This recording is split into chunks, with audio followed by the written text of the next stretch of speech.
Oi, meus alunos, como é que vocês estão? Eu espero que vocês estejam bem, que estejam se cuidando e prestando atenção nas aulas que a gente está fazendo para vocês e realizando as suas devidas tarefas.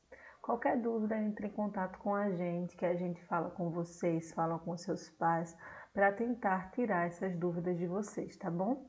Meu nome é Caroline, eu estou aqui mais uma vez nessa aula de História da Arte com mais um assunto para que a gente juntos continue nessa dinâmica de ter aula à distância. Vamos lá! O assunto de hoje é a arte românica. O início da arte românica a gente já teve em sala de aula, mas agora a gente vai adentrar mais um pouco nos assuntos para a gente continuar e saber um pouco mais das suas características, tá bom? Vamos lá! A arte românica é um movimento artístico que aconteceu entre os séculos XI e XIII, na Idade Média, período caracterizado pelo declínio do sistema feudal. Nessa época, a produção cultural ficou marcada pela Igreja, que pregava o teocentrismo, considerando a Bíblia e a figura de Deus como as verdades absolutas. O contexto do surgimento da arte românica a gente já deu em sala de aula. Eu gostaria de frisar aqui com vocês, porque na aula de hoje, os pontos que a gente vai focar é a arquitetura da arte românica, que é onde ela aparece e é onde estão as suas principais características. Então eu vou voltar para esse contexto, para a arte do Império Carolíngio e iniciar as características de fatos da arte românica, tá bom? Vamos lá. Eu vou pedir para que vocês peguem o caderno de vocês, todo o material de escrita de vocês, caderno, caneta, marca-texto, e que vocês acompanhem essa aula comigo realmente como se estivesse em sala de aula. Desliguem o Wi-Fi de celular, para que vocês possam realmente prestar atenção nesse momento, tá bom? Vamos lá. Esse conteúdo aqui do contexto vocês já podem ter no caderno. Eu anotei algumas características mais principais. Aí vocês vão checando comigo. O que não tiver, vocês vão anotando. O que tiver, vocês não precisam anotar, só prestem atenção na explicação para poder relembrar, tá bom? E a arte românica, quando iniciar a arte românica, que é a parte da arquitetura, aí vocês vão precisar copiar. Aí vocês pausem o vídeo ou escutem a explicação e depois voltem para o vídeo e vão voltando a partir do momento que vocês acham que já está bom. E voltem várias vezes para poder ter essa dinâmica de pegar bastante conteúdo. Vamos lá? Bora lá! O contexto. No período iniciado no século V, conhecido como Idade Média, a vida social e econômica deslocou-se da cidade para o campo. E isso já falei para vocês. O que é que isso acarretou? As artes como a vida social, o desenvolvimento econômico, tudo isso ficou bastante fraco. Assim aconteceu com o desenvolvimento das artes. Acabou que ficaram sem condição para desenvolver as manifestações artísticas, todo tipo de expressão artística, né? Os mosteiros eram muito pobres e nele também foi difícil estabelecer uma atividade artística. Já no século VII, as únicas fontes de preservação da cultura greco-romana eram as escolas voltadas para a formação do clero, entre parênteses aí, igreja, para quem não sabe o que significa clero, eu acho que todo mundo sabe.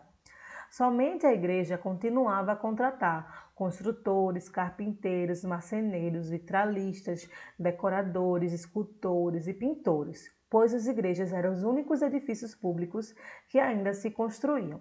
Em 800, quando Carlos Magno, gravem aí esse nome, vai ser bastante importante, foi coroado imperador do Ocidente, teve início um novo intenso desenvolvimento cultural. Depois de ter passado todo esse desenvolvimento fraco das artes, unicamente nas igrejas, houve agora um grande início, depois da coroação de Carlos Magno como imperador do Ocidente, intenso desenvolvimento cultural.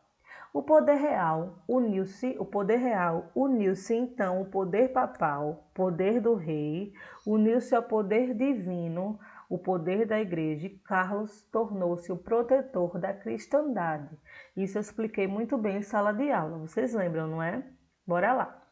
Então, a arte no Império Carolíngio. Como se deu essa arte no Império Carolíngio? Bora revisar. Na corte de Carlos Magno, criou-se uma academia literária e desenvolveram-se oficinas onde eram produzidos objetos de artes e manuscritos ilustrados. Naquela época, os textos religiosos eram escritos à mão, por isso esse nome, manuscritos, escritos à mão. Ilustrá-los era uma tarefa para artistas que dominassem a pintura e desenhos artísticos sobre espaços reduzidos. As artes agora não eram aquelas artes monumentais, grandiosas, mas sim artes para artistas que soubessem fazer em espaços reduzidos. Essas oficinas de artes ligadas ao palácio foram muito importantes para a evolução da arte depois do reinado de Carlos Magno. Anotem aí. A ilustração ao lado, essa daqui, ó. Vejam como é bonita, bem colorida, não é, gente? De São Mateus Evangelista, essa pintura aqui está retratando São Mateus Evangelista. Foi feita para um manuscrito do Império Carolíngio. É um exemplo do tipo de arte produzida nas oficinas ligadas ao palácio. Essa arte aí foi feita bem reduzida para estar dentro de um manuscrito. No Império Carolíngio não foram criadas obras monumentais, obras grandiosas. O tamanho reduzido era característico dos objetos produzidos nessas oficinas de arte. Após a morte de Carlos Magno, em 814, a corte deixou de ser o centro cultural do Império. A atividade intelectual centralizou-se nos mosteiros. Neles, a ilustração de manuscrito era a atividade artística mais importante, mas havia interesse também pela arquitetura, escultura, pintura, ourivesaria, cerâmica, fundição de sinos, encadernação e fabricação de vidros. O trabalho nas oficinas da corte de Carlos Magno levaram os artistas a redescobrir a tradição cultural e artística do mundo greco-romano. Na arquitetura, isso foi decisivo, levando à criação de um novo estilo adotado principalmente nas igrejas, que foi chamado de românico. Por isso que o Império Carolíngio é muito importante para a arte românica. Por isso que é preciso dar essa volta para entender a origem da arte românica. Vamos lá agora, gente? Bora lá. O estilo românico na arquitetura, que é onde esse estilo mais se difundiu. O nome românico foi criado para designar obras arquitetônicas do século XI e XII na Europa, cuja estrutura se assemelhava das construções dos antigos romanos. Por isso esse nome, românicos, porque vem das inspirações que esses artistas tiveram das construções dos antigos romanos. Suas características principais são utilizações de abóbadas, dos pilares maciços que as sustentam e das paredes espessas com aberturas estreitas usadas como janelas. O primeiro aspecto que chama atenção nas igrejas românicas é o tamanho. Elas são enormes, elas são sempre grandes e bastante sólidas, daí serem chamadas de fortalezas de Deus. As igrejas românicas poderiam ser construídas com abóbadas de dois tipos, a abóbada de berço e a abóbada de arestas. A abóbada de berço era simples, consistia no semicírculo, arco pleno, ampliado literalmente pelas paredes. Essa aqui, ó, é uma imagem de abóbada de berço.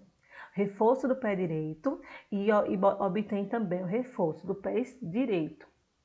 Apresentava, entretanto, duas desvantagens. O excesso de peso aqui, ó, o peso da pedra dos lados era muito grande. Vocês estão vendo do lado esquerdo e do lado direito, que poderia provocar sérios desabamentos. Imagine, alguém passava para entrar dentro da igreja, Deus o livre, não é não? Que podia provocar sérios desabamentos e pouca luminosidade no interior das construções, em virtude das janelas estreitas, como o espaço todo da entrada era construído para realizar esse tipo de abóbada, os espaços para realizar as janelas ficavam estreitos.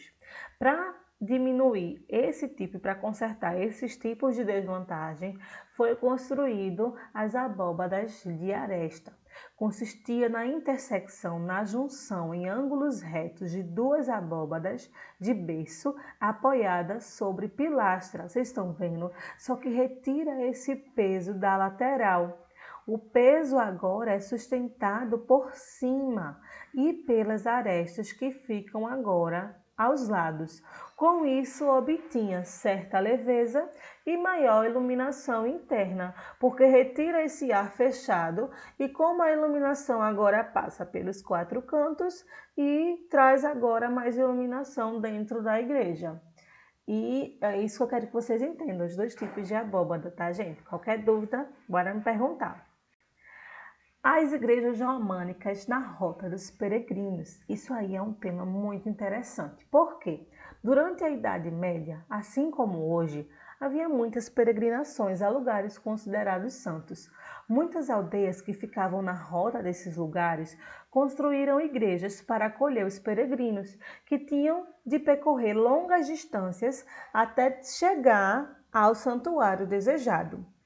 Dentre os lugares mais procurados estavam Jerusalém, onde Jesus Cristo morreu, Roma, onde fica a sede da igreja, e Santiago de Compostela, na Espanha, onde se acredita que o apóstolo Tiago esteja enterrado. Essa aqui, ó, a igreja, a Basílica de Saint-Cerny, na cidade de Toulouse, era uma dessas igrejas de parada obrigatória para os peregrinos que se dirigiam a Santiago de Compostela. Então, quando os peregrinos iam para uma cidade dessa considerada santa, eles tinham que parar em alguma cidade para descansar, para fazer o abastecimento. Então, acabaram se criando essas igrejas no estilo românico para receber esses peregrinos, para mostrar as relíquias dessas cidades e para também receber, para acolher todos esses peregrinos que viajavam muito, que viajavam bastante para chegar, por exemplo, em Jerusalém, para chegar até em Roma. Então, sempre quando tinha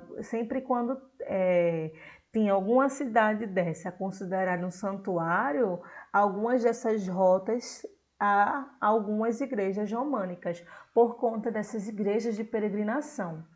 Para que os moradores da cidade pudessem assistir os ofícios religiosos sem ser perturbados pelos peregrinos em visitas relíquias locais, essa igreja apresenta uma importante solução arquitetônica. Aí, com isso, o que aconteceu? Aconteceu um grande problema. Não um grande problema, né? Porque foi possível resolver. As movimentações dos peregrinos foi bastante nessa cidade, na cidade de Saint-Cerny, por exemplo. Acabou que quando os moradores da cidade iam participar das celebrações, vários peregrinos entravam e começavam a fazer os barulho, né? Entrando, saindo. Então, o que foi que aconteceu? Uma importante solução arquitetônica.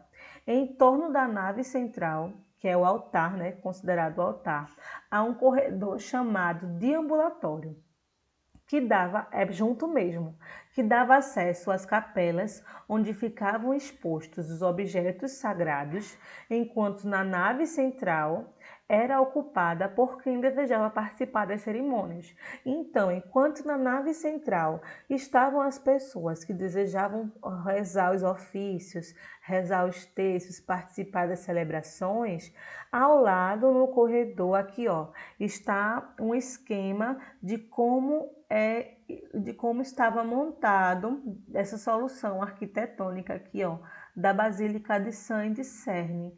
Enquanto na nave central estavam as pessoas que desejavam participar das cerimônias religiosas, os corredores eram montados em volta com as relíquias sagradas para quem estava passando ou desejasse ver e não atrapalhar quem estava fazendo cerimônias religiosas.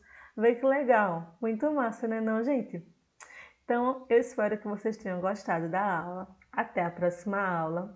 Anotem, pausem o vídeo quantas vezes for preciso, voltem à aula, voltem do início, voltem para o final, façam essa movimentação para que vocês comecem a gostar dessa dinâmica de aprender em sala de aula e contem com a gente, contem bastante comigo, façam atividade também que eu vou passar para vocês sobre esse conteúdo da aula. E é isso, até a próxima aula. Tchauzinho para vocês e um beijo enorme no coração de cada um.